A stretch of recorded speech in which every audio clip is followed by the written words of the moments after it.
No, there's no much difference. Obviously, you need a different, slightly different set of skills to off-road racing. There's an element of navigation involved and so on.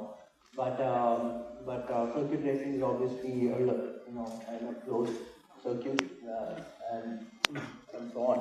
Ever thought of doing it yourself? Off-road rallies? Not really. No. Dad used to do rallies. So Yeah, my father used to rally, so that's how I got the passion to be involved in motorsport and so on. So yeah, but didn't have the opportunity. So maybe one day. Since Dad was doing rallies, why didn't you go into rallies? Why circuits? Well, I thought Formula One was kind of exciting. When those days in India there wasn't much coverage, so my friends who were studying abroad used to record the races and send it. It generally came a couple of months later, but I think the driving, seeing Ayrton Senna, Alan Prost, those legends drive, I think really got my interest high, and that's how. Yeah, I think for me also, it was my sister used to live in America, and she used to send me the videos. So yeah, that's how I got into it also. I mean, is there like a basic skill set that you need to be a racing driver? Is there other classes you can go for? I'm sure a lot of the students here want to know are there training academies in India, somewhere where you can really start it off and learn the skills that you need?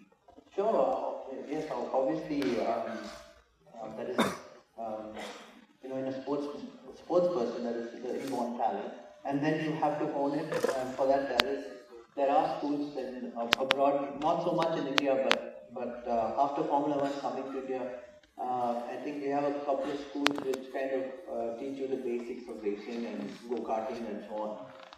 And from then on, India is still, the infrastructure is still pretty weak. So it's still difficult to get into motorsport like, for example, to get into any other sport, it's much easier, like cricket and football, because they are established and they've been here for a long time. But racing is catching up slowly. The media is giving it due attention. So I think in the near future, I think we will have more facilities and more opportunities. Karting is still the way to start, basically. Yeah, go-karting is the kindergarten of motorsport, and it is, in Europe, I believe kids are getting into it while they're 6 years old. So, and by the time they get into single-seaters, they already have 12 years of experience of competing. So they have a huge advantage. Yeah. I know you need mental fitness, you need physical fitness. You're obviously very fit, fitter than I think you've ever been. Since I've known you now more than 15 years, we've known each other. What kind of an exercise regimen do you follow? Well, it's quite difficult, to be honest. Like this year, I'm driving in Japan, and I'll tell you an example. We have a different tire supplier. It was traditionally Bridgestone, so now they've gone to another supplier. Yokohama is the new supplier. And for whatever reason, the tires are 8 kilos heavier than the previous year. So we had a seat fitting in the new car a couple of weeks ago in Tokyo, and they weighed us with all our kit on, with the racing suit and the helmet, the harness, and everything else. And the engineer tells us, okay, now this is the reason, so please, when you come back on the 10th of March, please reduce another 4 kilos. So, in 1 month. So you can see I'm already in. So it's quite big. So ask him from where? From where is it going to come, the 4 kilos? Yeah, I know. But you need a lot of strength. Because you need muscle mass, you need a lot of strength to do what you do. Not muscle, but you need a lot of strength, you need a lot of endurance, so and you need to, and this year you need to lose weight as well. So it's kind of pretty monotonous and pretty tiring, but if you want to be successful, then these are small sacrifices. So you just have to go with the flow and get it going. But we do a lot of cardio work, a lot of core, a lot of neck strengthening exercises and so on. So even legs, you need to Because Yeah, because pedal pressure. Yeah, the pedal pressure, the peak pedal pressure, you have to hit the brakes because the carbon brakes and so on. You have every time you hit the brake pedal, you're generating about 100 and 110 kilos of force. So you have to be pretty strong as well. What about diet? I know we traveled for many years together, and we never followed any diet. Yeah, I'm from the south of India, so I love my rice. Recently, but less carbohydrates now, and it's you don't want to know about the diet. It's really not so good. Sort of diet has changed in the last few years. And a couple of years ago, suddenly we started eating grilled fish and pasta and things like that, which I had never seen him before. And I was like, which Narain is this? I don't know this Narain. This is some evil twin brother Narain.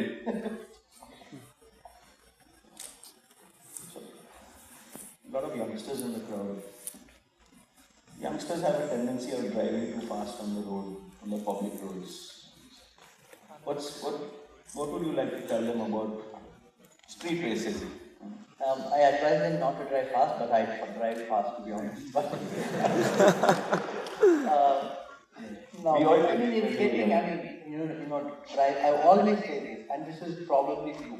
My racing car is probably much more safer than driving on Indian roads. So this is a fact, I think. And I think road safety. I mean, we've seen some crazy figures about road safety. We have the highest death toll in India for road accidents. So this is not something to be proud of. And our infrastructure is getting better and better, but the driving sense is so poor still, And people always say, if you drive in India, you can drive anywhere else in the world. That is completely not true. If you drive somewhere else, you probably in Europe or something, like what you drive in India, you'll be arrested in 100 or 200 meters. So. I think there are a lot of YouTube videos now. You see some of the YouTube videos, it's scary to see the CCTV footage of some of the junctions on the highways and the kind of crashes. So I think it's really an education thing. Myself, I've been in a road accident way back in 1990s, and I hurt myself really badly. So, you were in the Jag accident also. A couple of years ago, you had a bit of a shunt in a Jag. Yeah, and the driver. And these are all being passengers in the back seat. So I'm not a very good passenger. Yeah, I think none of us are good passengers. So if you wanted to give one message to all the youngsters here who want to develop a career as a racing driver, what would you tell them to do? What should they really be looking to do? Well, we have a lot of engineers here, and Formula One or any kind of motorsport. The men behind the sport are the engineers. They're the guys who develop the cars and so on and so forth. So racing is one thing, but being part of the racing, being part of racing is I think there's a lot more opportunity that way. And to be a racing driver, there's a lot of constraints still. I'm very fortunate to have the support of big corporates like Bharat Petroleum and the Tata Group and so on throughout my career. But we need more corporates to come in and help the youngsters, and that's how the sport is going to grow from where it is right now. Formula One came and went, and I don't know if it's going to ever come back. But you think it will come back? I want hope so, but the problem here is it's funded completely by a private company, and obviously it didn't work out very well for them, so that's how it stopped. Traditionally, all the other races are backed by the government, the local government, so until that kind of happens, it's going to be quite difficult, I think, to see it come back. So what's the future then for motorsport in India? Well, it's growing all the time from what it was to what it is now. We were racing in 35, 40 horsepower cars. Now we have the go-karts produce so much horsepower. So we've come a long way. But still, we have a long way to go. From an engineering point of view, you were just talking about opportunities in engineering in motorsport worldwide. How do you see this? You've traveled everywhere.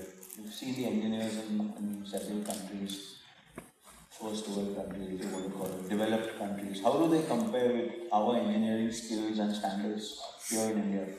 I think we have one of the best and a lot of clever engineers out of India. It's just being given the right opportunity to work in that motorsport environment. Slowly that is happening. You see a lot in the paddock, 10 years ago in 2005, you didn't see many Indians working as engineers in the Formula One environment, but that's changing now.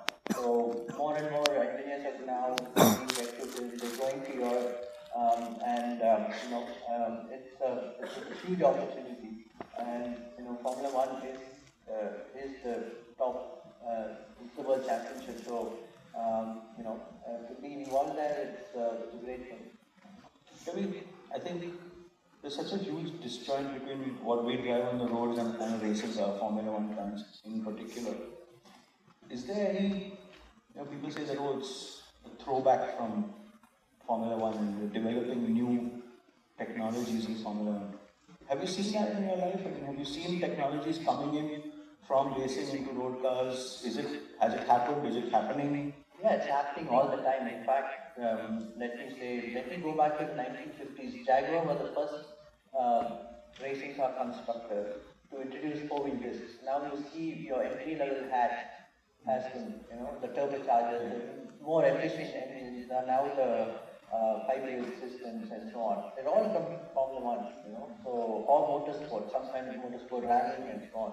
So it plays a huge role in your everyday life, in your everyday transport. I remember reading a story about the first Indy 500, that the first time ever a rear view mirror was used in a racing car was in the first Indy 500, and the driver who used it, he went on to win the race, because unlike everyone else in the race, he didn't have a spotter sitting in the car with him, telling him that there's a car coming on your left, coming on your right. And because a few months earlier he was driving with his wife, and his wife took out her makeup compact, and he sort of glanced in the mirror, and he said, "Hey, this is a cool idea. I can see what's behind me." So he got rid of his spotter, saved himself the weight of whatever 70, 80 kilos, and he won the first Indy 500. So we have motorsport to thank for a rearview mirror, something as mundane as a rearview mirror. Would they want you as a spotter? I don't think so. I think the rearview mirror weighs a little bit less than me. Talking about, again, engineering, we're talking about, what about build quality of a racing car, or an F1 car in particular, or any racing car? Because I think everyone here, you're all involved with building these racing cars, whether they're off-road or on, but it's still a racing car. I mean, Formula One is at a level right now where technology-wise, it outraces even the aerospace industry. So the tolerances are so small, they use all the composites, all the fancy, all the Kevlar and all the carbon and so on. So it's cutting edge technology, no doubt. So other forms of motorsport, rally and so on, are getting there, but Formula One is, as I said, the most technologically advanced cars on the planet right now. We have the engineering skill sets in India also to produce that quality of product. We know there's somebody in Surat who's making carbon components, supplying to racing teams in the United States. Couple of the Formula One teams also they supply, and those components are being made in Surat of all places. So we know that. Yeah, I mean, India has a lot of engineering skills, and I didn't know this. Obviously, more and more people. It's a truly, this company is made in India, basically. Yeah, it's that making. We're talking about make in India just now. These things are being made in India already. The aero kit for all the Chevy Indy cars is being made in Surat of all places. And the junior formulas are made in Coimbatore, from where I come from. We are the largest constructors of racing cars in India right now. So there's like 45 single seaters in that one workshop, which is quite an amazing sight when you go there. You don't expect in the middle of Coimbatore, you walk into this hangar, a garage which is the side of a hangar, and it's got 45 single seater racing cars. Formula One in one word. Just one word. Well, it's just insane. It's a different world out there, you know. It's the pinnacle of motorsport. Nothing will ever rival Formula One. You know, it is what it is because it is Formula One. Considering you've been in F1, you were India's first F1 driver. How has your life journey been? As an F1 driver, how has it been? Has it been everything you dreamed of? Well, from the outside it looks very glamorous and so on, but there's a lot of hard work. And at that stage, when I started out racing 20 years ago, it was still the knowledge of the sport in India was so small at the time. It was quite difficult for me, but you know, I had the passion. I wanted to succeed no matter what. So I kept pushing on, and I had this big dream that I wanted to be India's first Formula One driver. And I chased it all the way until I got it. So, you know, I made it happen, and now we see a lot more youngsters who are coming to the sport, and hopefully we'll have a few more drivers in the near future. Are there any on the horizon that you can think of? Yeah, there are a couple of drivers who are quite good. One is supported by the Force India Academy, and there's another driver, Jehan, yeah, and another chap who races in Formula 3 who's quite good. What's your biggest fear when you're driving? Your biggest fear, and what do you think is your greatest strength to overcome that? Are you afraid in the car? No, obviously not. No, we no. saw the video. You can't be afraid and do that. Yeah, you have to be, you can't be. Yeah. Well, it's not. I mean, no fear. The fear is always, you know, about not doing well, and you know, and your performance is always a fear. And so if you overcome that and you know, focus on the targets in hand and try and get the best out of yourself. You know, if you do that, and if you put all the hard work, you know, it definitely pays off in the end. What's your most memorable F1 moment? Just a moment. I think it has to be, you know, I made my debut in F1 and all that. Okay, we had this huge thing going, but it was me when I got into the car and when I was driving out of the Melbourne pitch, the first ever practice. That's when I realized, you know, you're in the real world of Formula One and you're, you know, competing with all these big names who you look up to and you want to, you know, you want to compete with them, and then suddenly you're there. It's an unbelievable feeling. And the next thing is, the next other memorable moment is when I never imagined in my racing career I'll be racing in India in a Formula One car. And that happened in 2011. So, yeah, these two are the standouts. What would you advise how do you handle failure? Because stuff happens in a race. Cars conquer, you have accidents, you get involved in someone else's accident, no fault of your own, you are out of the race. How have you handled it? Well, it is what it is, so you can never plan a race, you know. Some things, you know, sometimes are out of your control, and at least me, when we have a bad weekend, I don't tend to look at it, and I always look at the future and see how to improve and how not to make the same mistakes. So You had a couple of bad crashes in your career. Luckily, you've never been seriously hurt.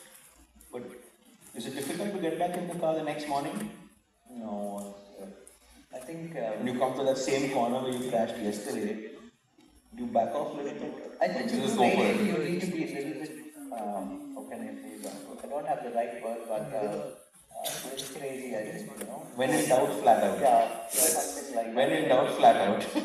But the thing is, you never get, you know, fear is not something that comes across easily. But when you analyze the accident and so on, when you're all by your own, then you think, yeah, you know, you could have got hurt badly and so on. But it's a thought that I really doesn't. Yeah, it looks more scary from the outside. I've been there at the track, I've seen a couple of your stunts and I'm like, oh my god. But it does hurt when you crash at 300. It hurts. Yeah. What about the pit crew?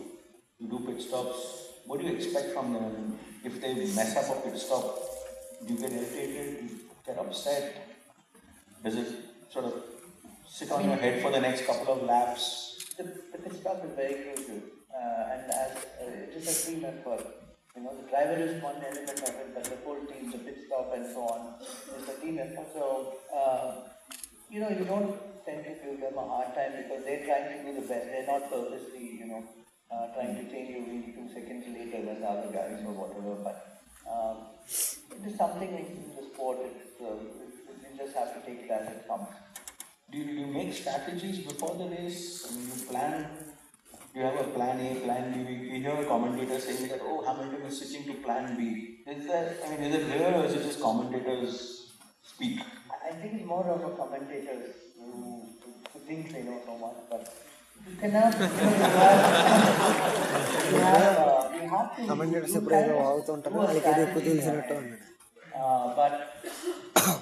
never kind of works. You think you want to make a good start. You want to be whatever in the first corner, but it never plays out that way. You can't do it. Yeah, it never plays out that way. So you can't plan a bad start. Yeah, you just have to analyze the situation and do the best you can, and try and come out with it. We heard drivers giving interviews and they say, "What's your plan for the day?" No, I'm planning to have a good start. And everyone is he really planning to have a bad start, or is anyone really planning that? I don't think so. You've driven a lot of race cars. NASCAR, Formula One, Le Mans. Which one? If I told you tomorrow we're going to BIC, you can choose any of the cars you raced in your career. Which is the one car that you would want to wait for you in the pit lane tomorrow morning? I think the strongest memory and the biggest wow factor I ever had in my racing career is driving the Jaguar F1 car. This was my first test in 2001. I was driving in Japan in Formula 3000, and then when I came here, we did the install lap. The first thing in the morning you do an install lap, so we did an install lap, and then we came into the pit. And the engineers looked at the data and said, you still have 10,000 RPM to go. 10,000? Yeah, so what I'm trying to say, I felt so fast, but then you had another 10,000 RPM to go. So that gave me, it was shocking, but the fun factor also was quite high. Yeah. First time with carbon brakes also that time? Yeah, first time using the carbon brake. So it was a very exciting car. V10, 3.5, 3,500 cc, producing 950 horsepower. And I think towards the end of 2005, it was getting to 20,000 RPM. So it was. But now you work with JLR, no? Why don't you ask them for that car? Yeah, I'm sure they will not have. I'm happy to deliver it tomorrow morning. You've done a lot of things have happened and you've been together for a lot of things. Any funny incidents you can think of on track, off track? Don't tell them about any pranks that you played on me. Yeah, that's all. More than on track, I like to play pranks on this man, so you can ask him a lot of things what I've done to him. Once on the radio, on the pit to car radio, he's asking me to go to Nando's and get him extra spicy chicken wraps. 5 laps from the end of the race. And I was doing the pit boards in that race, and I'm like, Narain, there's still 5 laps to go. He said, I don't care, I'm hungry. Go get wraps. Extra spicy. Don't forget extra spicy. I don't remember saying that, but I have the video, I have the recording of that. He got me into trouble once in Coimbatore airport.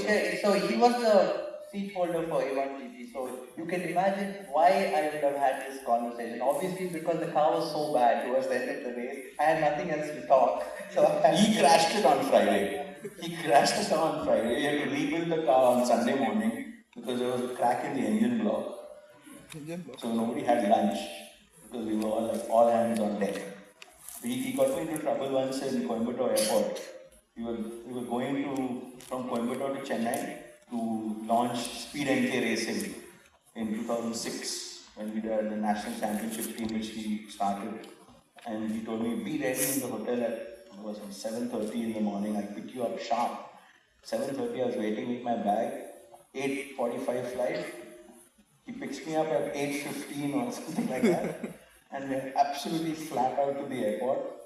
Reached the airport 8:30 for an 8:45 flight.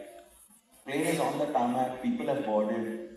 This guy requests them at the counter, please, we have to go, there's no other flight, I'll miss my press conference. And since he's the only celebrity in the whole of Coimbatore, they call the pilot on the radio and they said, look, so the pilot said, okay, fine, send them, but tell them to come fast and no check-in luggage. I had a bag, check-in. I said, forget the bag. I'll take it on my way back or send it by jet cargo or whatever. So we ran through security. Well, he ran through security. I was behind and I had this big camera bag on my back. And there was no bus to take us to the aircraft. And I can, as we exit, I can see the aircraft. It's on the tarmac.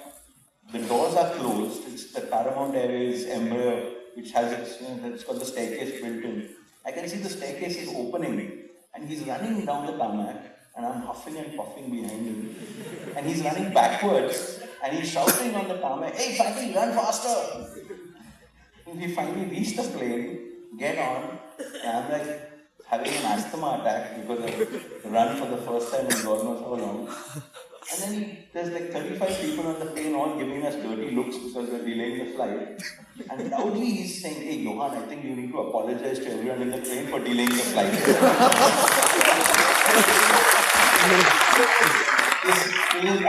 This is like one incident out of God knows how many. Crazy. A little bit more serious now. Women empowerment is on a roll now. We read about it a lot. What's your message for the girls? There are a few girls I can see.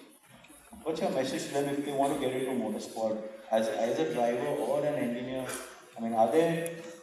I know there are very few drivers, but what about engineering part of it?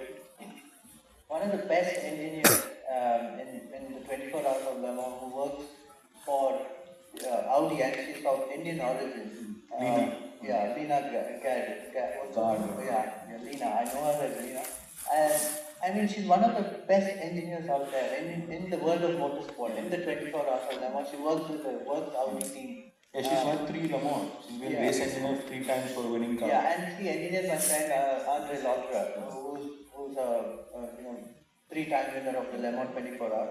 But you don't see many racing drivers because I think the percentage is quite small, and we've never seen an outstanding, a girl driver so far. But that could change. I think there is a little bit constraint on the fitness part as well. Would you say they have the same amount of opportunity or less than the boys, or? I think the opportunities are also quite limited because it's always seen as a man's sport, but hopefully that will change because, as you say, times are different, and I think sooner or later we might see a very good girl who has a lot of talent and who can succeed. There are drivers, way back in 1970s. Leela Lombardi was the first woman driver to get a point in Formula 1. But after that, it's all, we had some not so good ones also. So I think Susie Wolf was okay, she's not bad. She wasn't way off the pace. But still, I think Formula 1 requires a level of fitness which is something it's difficult for the guys also. What about superstition? I know you're a little bit numerology, you are a little bit superstitious. Yeah. Because every time in an A1 race, you can say, I don't want pit box number so and so. It shouldn't add up to 8. It shouldn't be this. It shouldn't be that. I don't want room number. It shouldn't have an 8 in it. It shouldn't add to 8. Or some 8 chakkar he's got. Yeah. So coming from Coimbatore, so 8 is considered like unlucky. So that's the only thing I like on race day.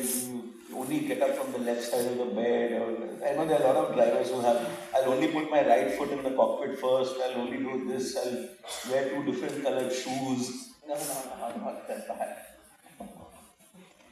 What's the most exciting car that you've ever owned? Has to be the Nissan GTR. That's the best car.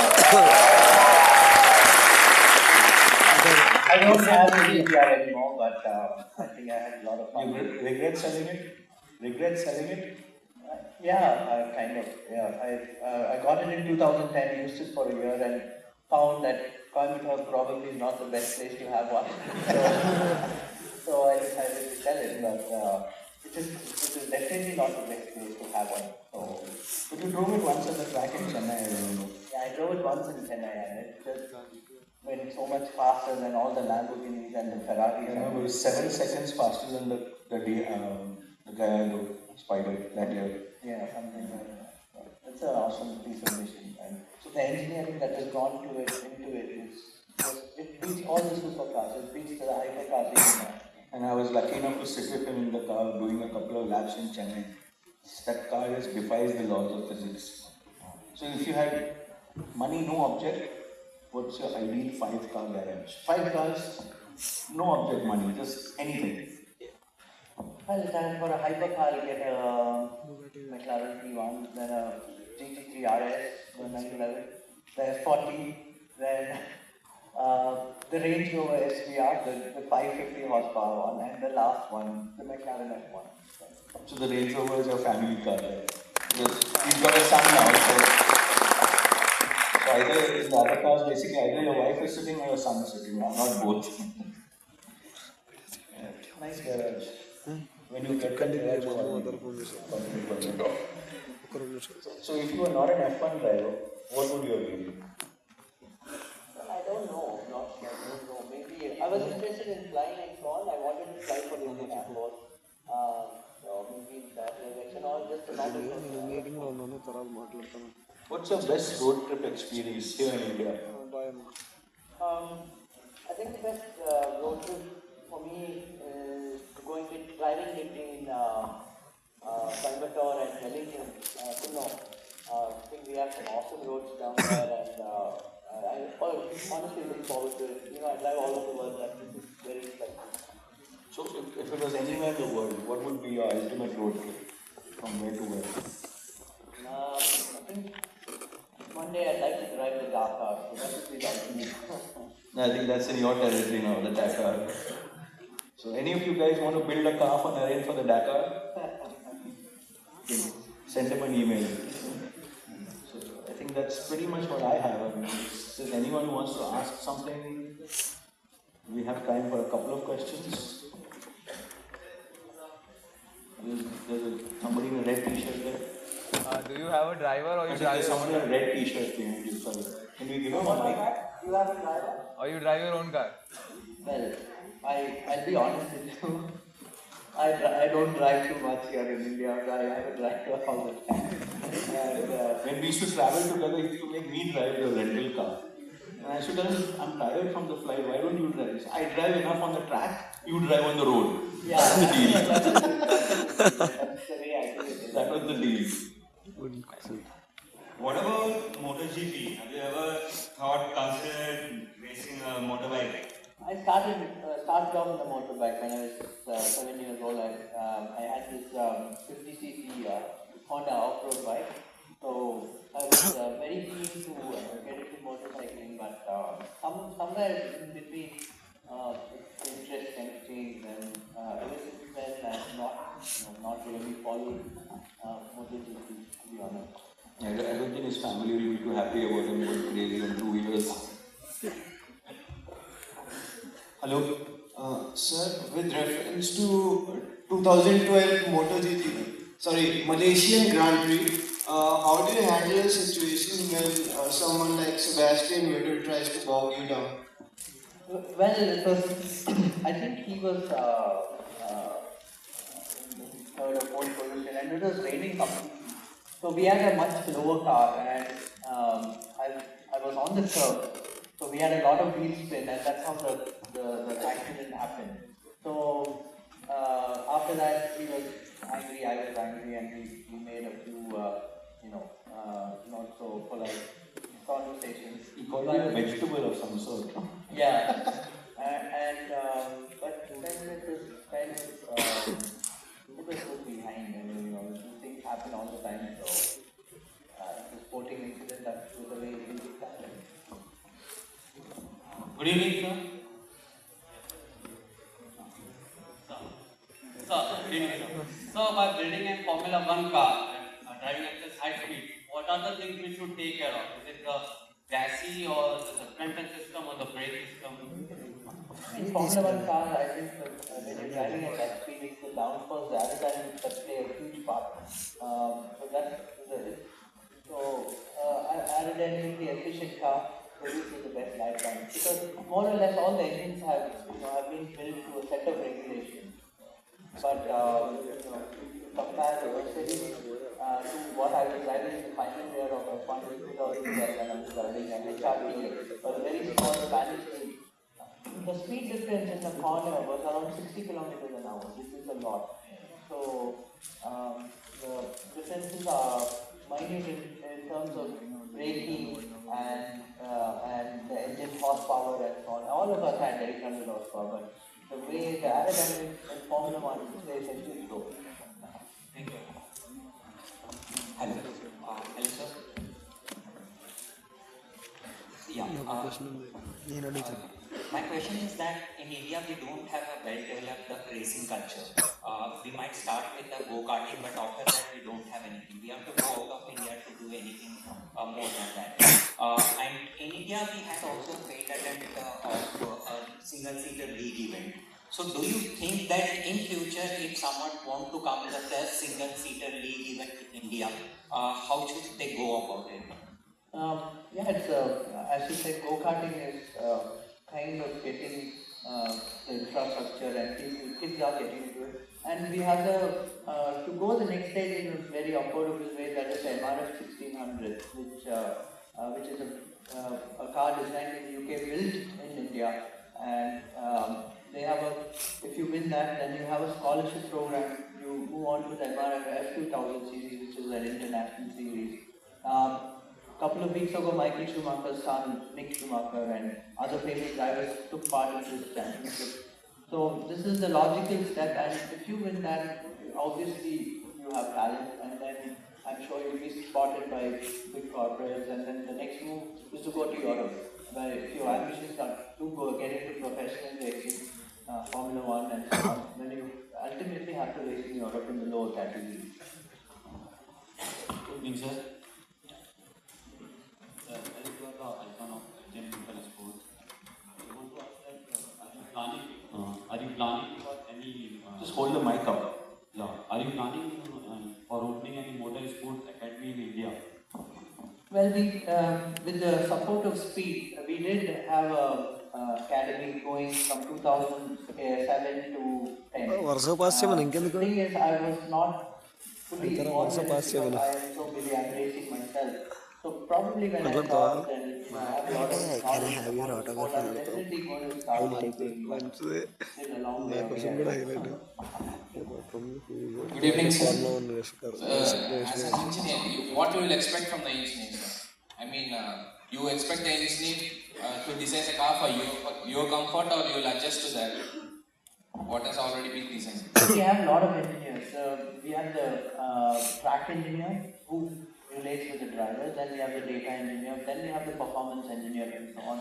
So in Japan, where I race, it's quite a difficult task to communicate with these guys. So obviously, the engineer, again, with more experience like the driver, we relate much better because he knows the characteristics of the car. And when I say something and when he correlates that in the data, he's able to make a change that much easier. So, I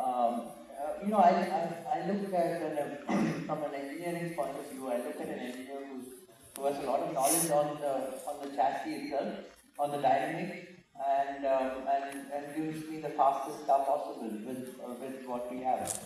I think we'll take one last question. Sir, other than BIC, which is your favorite track in the world and why?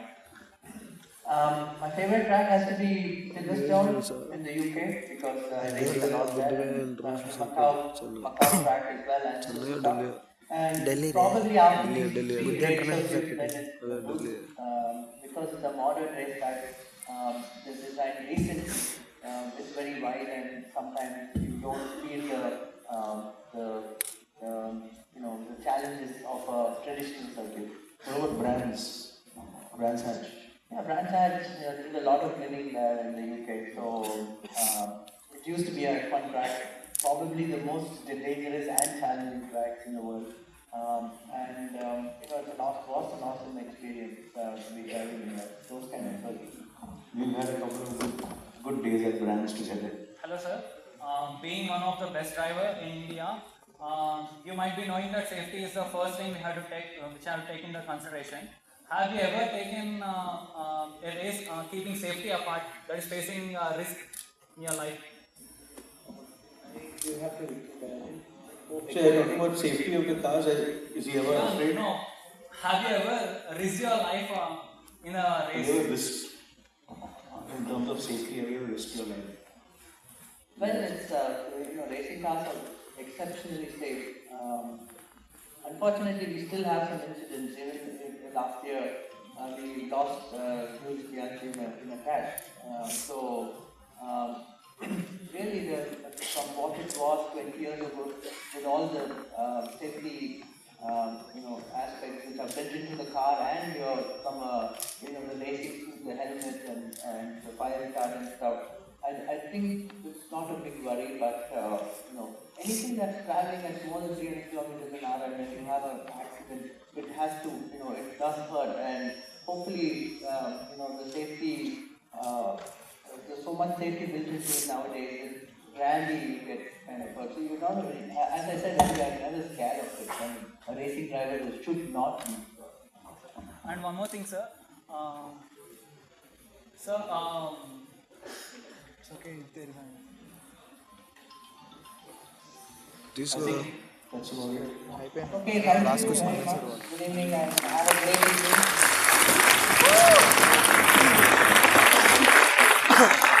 And best of luck for your event. Hopefully, we'll see you again next year. And thank you very much. Thank you. I hope it was a fun one.